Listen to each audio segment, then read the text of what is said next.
പൈസ ഉണ്ടാക്കാൻ വേണ്ടി പറ്റിയ ഏറ്റവും വലിയൊരു മാർക്കറ്റാണ് നമ്മുടെ ഈ ദേര മാർക്കറ്റ്. എങ്ങനെ പോയി കഴിഞ്ഞാൽ നമുക്കിവിടെ പൈസ ഉണ്ടാക്കാം. ഇവിടെ ഓരോരോ ആളെ ബിസിനസ്മാരുടെ കഥകൾ കേട്ടാൽ മതി. നമ്മുടെ ഈ കുപ്പായത്തിലുള്ള ഈ കുടുക്ക് വിറ്റിട്ട് ലക്ഷക്കണക്കിന് ഉറുപ്പ ഉണ്ടാക്കിയവരുണ്ട്. കോടിക്കണക്കിന് വിലയുള്ള വജ്രങ്ങൾ വിറ്റിട്ട് മില്യൺ കണക്കിന് ഉണ്ടാക്കിയവരുണ്ട്. അങ്ങനെ ഒരുപാട് സാധ്യതകളുള്ള ഒരു മാർക്കറ്റ് തന്നെയാണ് നമ്മുടെ ഈ ഒരു ദേര മാർക്കറ്റ്.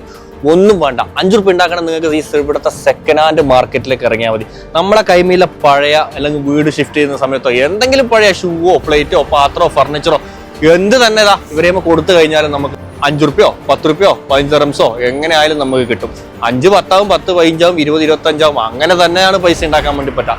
അപ്പൊ അത്രയും സാധ്യതയുള്ള ഒരു മാർക്കറ്റാണ് നമുക്ക് ഈ ദേര മാർക്കറ്റ്. ഇവിടെ കിടന്ന് ഉറങ്ങിക്കഴിഞ്ഞു കഴിഞ്ഞാൽ പോയി, പിന്നെ ലൈഫ് നമ്മൾ തിരിഞ്ഞു നോക്കുമ്പോൾ ഒന്നും ഇല്ലാന്ന് പറഞ്ഞിട്ട് കാര്യമില്ല. അത്രയും നമുക്ക് യൂട്ടിലൈസ് ചെയ്യാൻ പറ്റുന്ന ഒരു മാർക്കറ്റ്. ദേരക്കാരെ നമ്മൾ സൂക്ഷിക്കേണ്ട സ്ഥലമാണ്, നമ്മൾ പൈസ ഉണ്ടാക്കേണ്ട സ്ഥലമാണിത്. നമ്മൾ പരമാവധി യൂട്ടിലൈസ് ചെയ്യാം. 5 റുപ്യ 10 ആക്കാം, 10 15 ആക്കാം. സാധ്യതകൾ ഒരുപാടുണ്ട്.